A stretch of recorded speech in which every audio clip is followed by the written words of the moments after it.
Our top story at 5:30, a battle over Oregon's farmland is moving forward in Salem with a new bill focused on agritourism and regulations for farm stores. The question is, when does a farm stop being a farm and turn into something more commercial? Evan Watson is in the newsroom breaking down some of the different perspectives here. Evan. Yeah, David, Christine, think of the pumpkin patches, tree farms, berry picking spots, and other places that mix farmland with sales and tourism.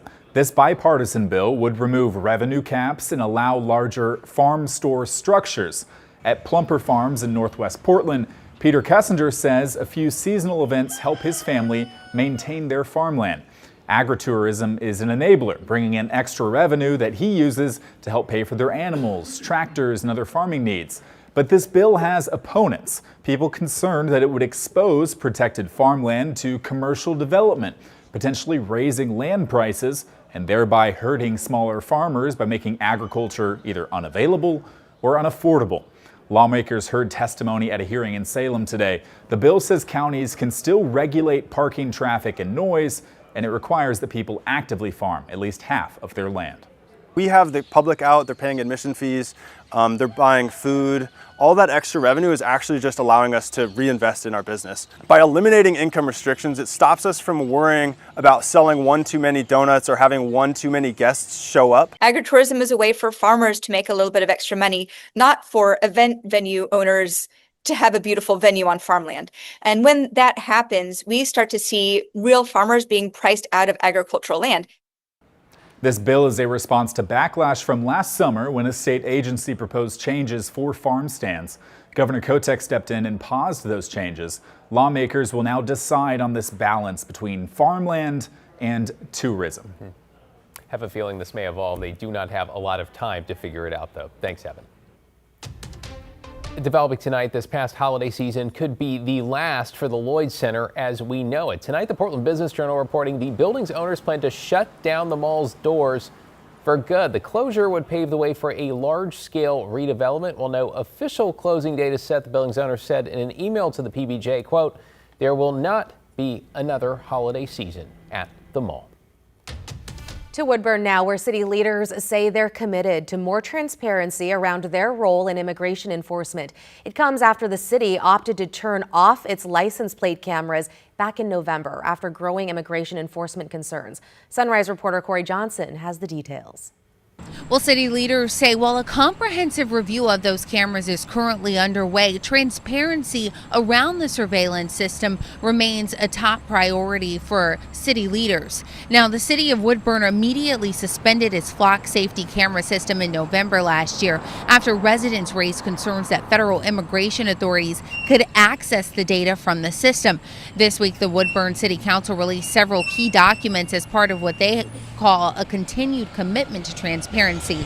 Now, the documents include 2 legal opinions related to the city's role and responsibilities in response to federal immigration enforcement. That includes guidance on Oregon's sanctuary promise law. It also includes an impact assessment of the city's flock safety camera system. The documents reveal that from January through November last year, less than 0.2% of searches of the camera system were conducted by federal agencies. Now, the city officials also say the documents aim to ensure residents have access to the most current information as it relates to the cameras. You can find those documents right now on the city's website. Back to you. Happening now, it is Rosa Parks' birthday, and to honor the civil rights icon, TriMet is offering free rides. This is TriMet's 6th year honoring Parks' refusal to give up her seat on a segregated bus in Montgomery, Alabama in 1955. Well, this means no fares will be collected on TriMet services, including buses and MAX trains. Portland Streetcar and C-Tran are also offering free rides for the day. Coming up, the Winter Olympics less than 48 hours out at this point. In today's 10 to watch, meet a speed skater hoping to translate their rollerblading skills into success on the ice. And Super Bowl snack time. Hey, you're a snacker. I love snacks. How the rising costs for some fan favorites may have you wanting to throw a yellow flag. Matt? You know what? I think come Super Bowl party time, people are like, yeah, that's fine, I'll eat it, you know? In Portland right now in Salem, it's been an incredibly warm run of weather, still 56 degrees down in Salem, even though the sun has gone down. We got 70s in the forecast again. I'll show you who hit it today.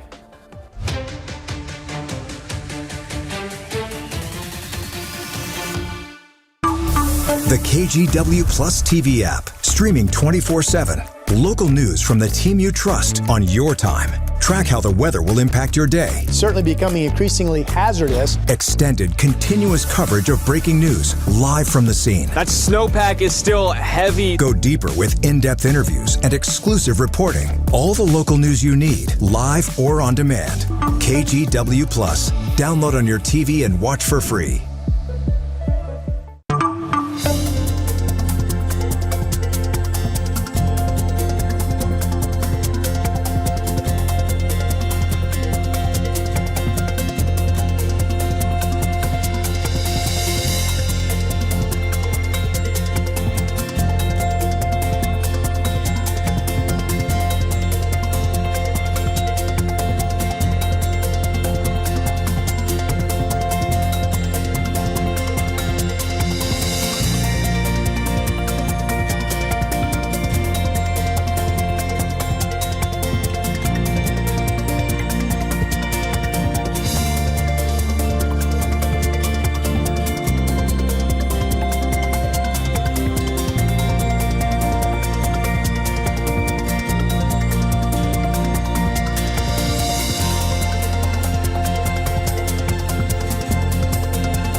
We have now issued a weather impact alert. We could expect conditions in some parts of our area to change drastically pretty soon, right? And very quickly, yeah.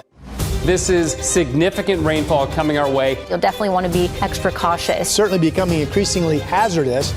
We've got the potential for some tree limbs or even trees or power lines to come down. Of course, when you hear thunder, it's always best to take cover. On Weather Impact Alert Days, stream extended coverage on KGW Plus.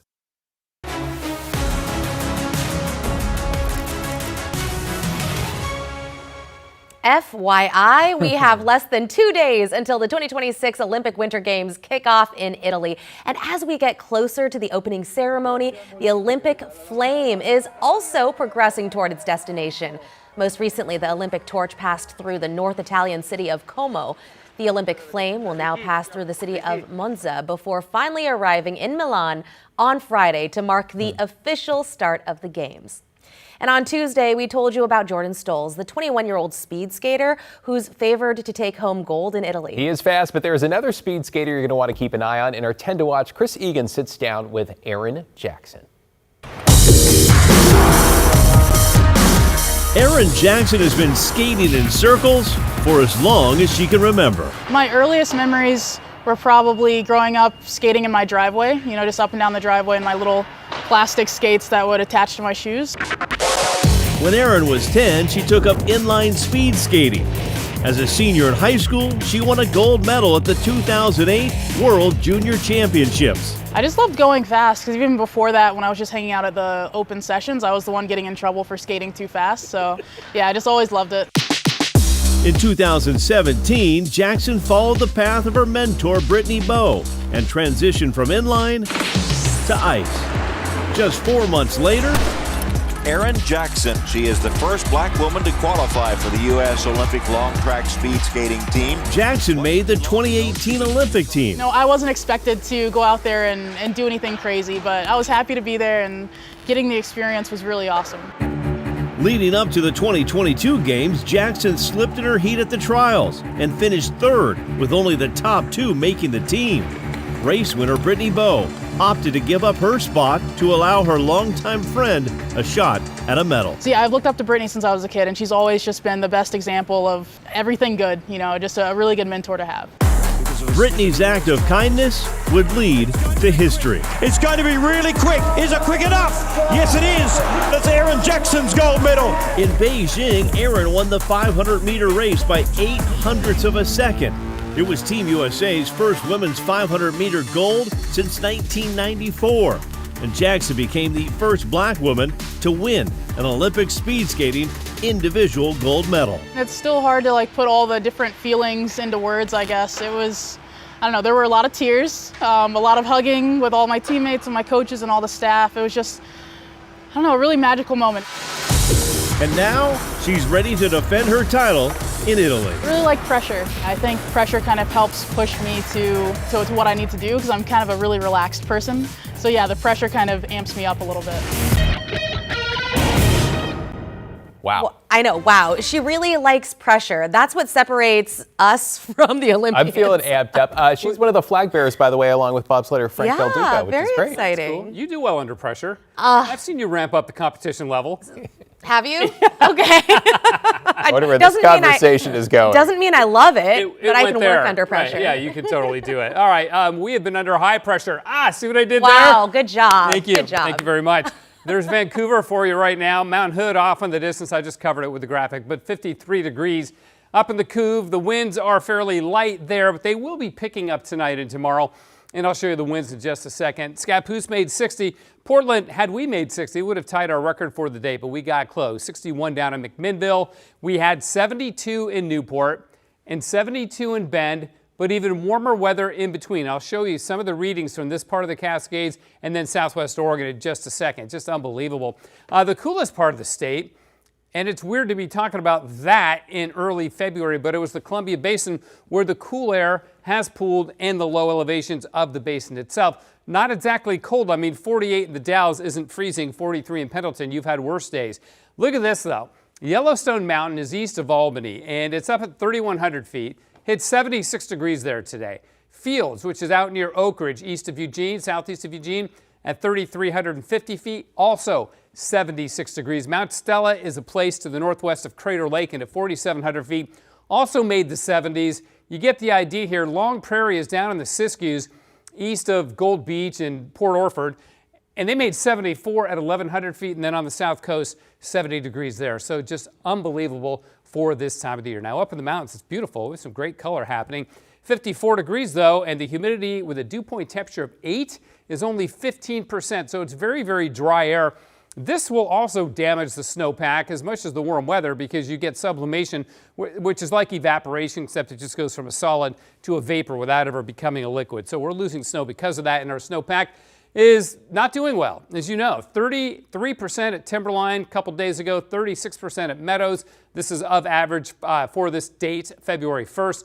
Way below last year. I mean, think about that. That's a 72-inch difference between February 1st last year and February 1st of this year. Really amazing. And there's really hardly any cloud cover except for the fog between Salem and Eugene and the fog on the Columbia Basin to speak of. But we do have an east wind. Now, where there is no wind, we have stagnant air because of high pressure. There's really no vertical mixing. There's no horizontal mixing, but there is in the Portland area. Notice we don't have any air stagnation advisories here because we have the east wind, which will be strong enough late tonight, tomorrow, that a wind advisory has been issued for that area. Could get some scattered power outages in places like Skamania and out towards Washougal, so keep an eye on that. Look at the hour-by-hour wind gust forecast for Troutdale tomorrow, gusting at nearly 50 miles an hour at 9 a.m. before they begin to ramp on down. So that east wind will ramp up. For the rest of us, though, it'll be another sunny, warm day, and Portland should make it up to 61 tomorrow afternoon as this ridiculously strong and very persistent and stubborn area of warm air aloft, high pressure,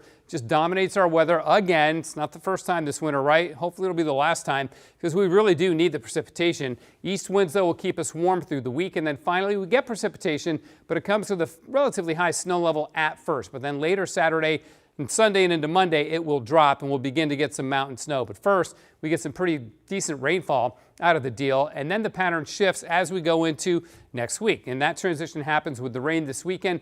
I'm holding out hope that that system verifies for Tuesday and into Wednesday. That would bring us some decent mountain snowfall.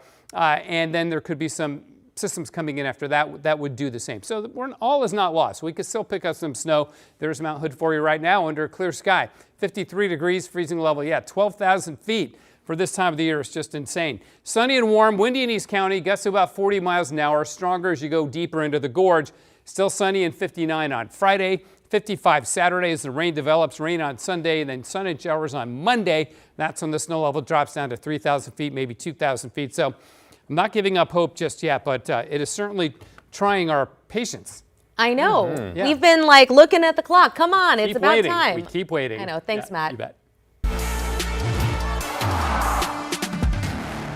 All right, let's talk about Super Bowl Sunday with the Seahawks set for a rematch 11 years later against the New England Patriots and right here on KGW. Tonight, we're taking a look at Super Bowl parties and the rising cost of hosting one. Here's Karen Kafa. The National Retail Federation forecasts Super Bowl spending upwards of $20 billion this year, with the overwhelming bulk of that set to be spent on food and drink. Some popular proteins will be a little bit more expensive than last year, while other fan favorites will cost you less. Football fans hosting family and friends for Sunday's big game will pay a little bit more overall for snacks than last year. The Wells Fargo Agri-Food Institute crunched the numbers on a spread for a party of 10. They found it will cost about $140, up 1.6% from 2025. Wells Fargo Food and Agriculture Chief Economist Michael Swanson says some fan favorites are trending lower. Chicken wings got less expensive thanks to more supply. Avocados are down about 2.5% as well. Nachos are down, the chips are down. Some proteins, Swanson says, have pushed higher, like shrimp. We import most of the shrimp that we eat from a bunch of countries like India, Vietnam, Thailand, and it was kind of really low pricing last year, so it's bounced back. So up about 8% from a year ago. And Stu Leonard Jr., president and CEO of the Stu Leonard supermarket chain, says sliders may be the best option for burgers because beef prices are still elevated. Beef market is still a little bit high. It's a little tense out in the market, but that's a supply and demand issue. Wells Fargo also found some fresh vegetables trending higher. Cherry tomatoes, celery, and cauliflower up between 2 and 4%. But there's better news for cheese lovers. You can't have a Super Bowl party without a big cheese platter right here, okay? Dairy prices have been falling, Leonard says, lowering the cost of that cheese platter. The Wells Fargo survey noted that the year-over-year price increase for a Super Bowl spread is actually lower than the overall inflation rate. And average hourly wages have also ticked up in the last year. And that's going to give consumers a little bit more breathing room in their budgets to have some fun this weekend. In Washington, I'm Karen Kafa. Yeah, can't skip the snacks. Okay, straight ahead, how the iconic huckleberry is facing threats in the Northwest and what's being done to save them. That's next. The KGW Plus TV app, streaming 24/7. Local news from the team you trust on your time. Track how the weather will impact your day. Certainly becoming increasingly hazardous. Extended, continuous coverage of breaking news live from the scene. That snowpack is still heavy. Go deeper with in-depth interviews and exclusive reporting. All the local news you need, live or on demand. KGW Plus. Download on your TV and watch for free.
The KGW Plus TV app, streaming 24/7. Local news from the team you trust. Track how the weather will impact your day. Breaking news live from the scene. All the local news you need. KGW Plus. Download on your TV and watch for free. On Weather Impact Alert Days, stay informed, prepared, and connected with KGW and KGW Plus. Coverage that alerts you to what's coming and how it will impact you. Watch extended weather coverage on KGW Plus.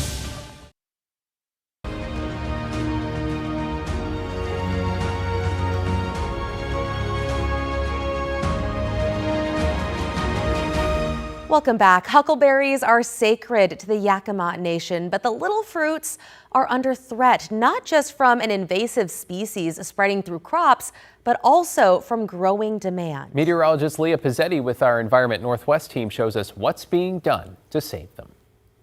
A small fruit harvested in late summer and fall holds a big place in the Yakima Nation's tradition, but now faces an uncertain future. We need to have that resource available in order for us to, carry our way of life, our culture. So that's how much the huckleberry is important to us, as it's the last part of our food gathering, before the winter months come. And everyone seated at this table is here to protect that. If anybody's going to tell the story of what this data is saying, how we're going to best protect the huckleberry, it's going to start here with this tribe. Washington huckleberries are up against two big threats: people and pests. Summer of 2025 marked the first time the Forest Service banned commercial huckleberry harvesting in the Gifford-Pinchot National Forest, hoping to leave more berries for native tribes. So many of our tribal members were able to gather way more, berries than they have in the past years or decades. But simultaneously, an invasive species has been spreading through native lands the last several years,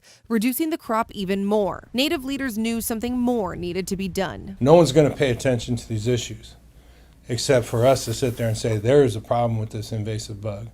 And this is impacting a treaty resource that we depend upon, that we celebrate and is a part of our being. So they recruited environmental students from Heritage University. My driving force is for the people, And tasked them with building traps to catch the insects called spotted-winged Drosophilas. We took the positive insects and we isolated them, put them in collection tubes, and labeled them with the date and location, and they are currently stored at Wildlife. This information is a good start, but just the beginning of a long process to stop them from spreading. We don't know what that species is going to do, because as of right now, we're just monitoring it. We just need to expand the area of collection. I would say this is probably 5 to 10 years of study. They're using the off-season to make plans for a similar survey this summer and figure out how to move forward with their own standards. We want to talk about now the potential treatment methods, what we're going to do moving forward. We obviously, with being a cultural food, we can't have insecticides due to public concern. Yakima tribal leaders say they don't have the answers now,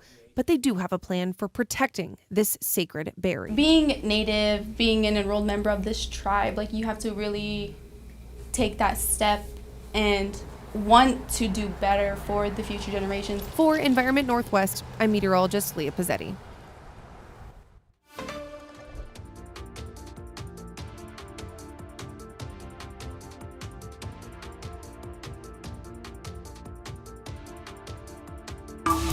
The KGW Plus TV app, streaming 24/7.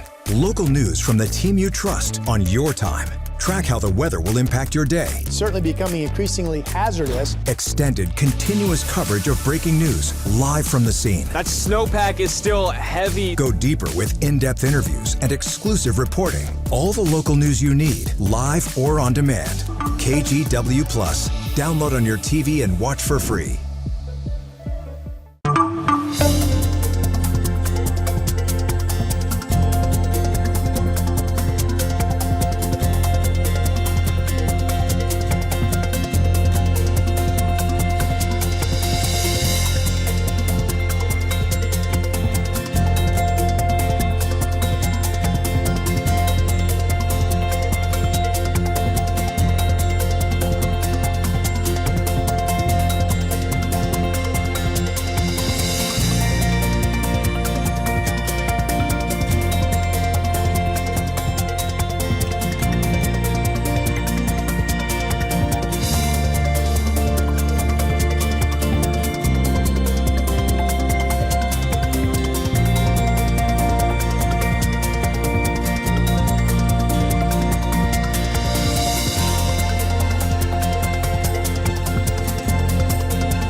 The KGW Plus TV app, streaming 24/7. Local news from the team you trust. Track how the weather will impact your day. Breaking news live from the scene. All the local news you need. KGW Plus. Download on your TV and watch for free. On Weather Impact Alert Days, stay informed, prepared, and connected with KGW and KGW Plus. Coverage that alerts you to what's coming and how it will impact you. Watch extended weather coverage on KGW Plus. Welcome back. Let's return to the build up to Super Bowl 60 right here on KGW, because tonight 2 Seahawks supporters are going viral and gaining plenty of fans of their own. Yeah, Sebastian Robertson introduces us to the lunch ladies behind the Break Room Chronicles. This is gonna be hot for them. It was gonna be hot. This steakhouse in Bellevue is not where Lanisha and Melissa imagined they'd be shooting a video when they first started. Hey, how you doing?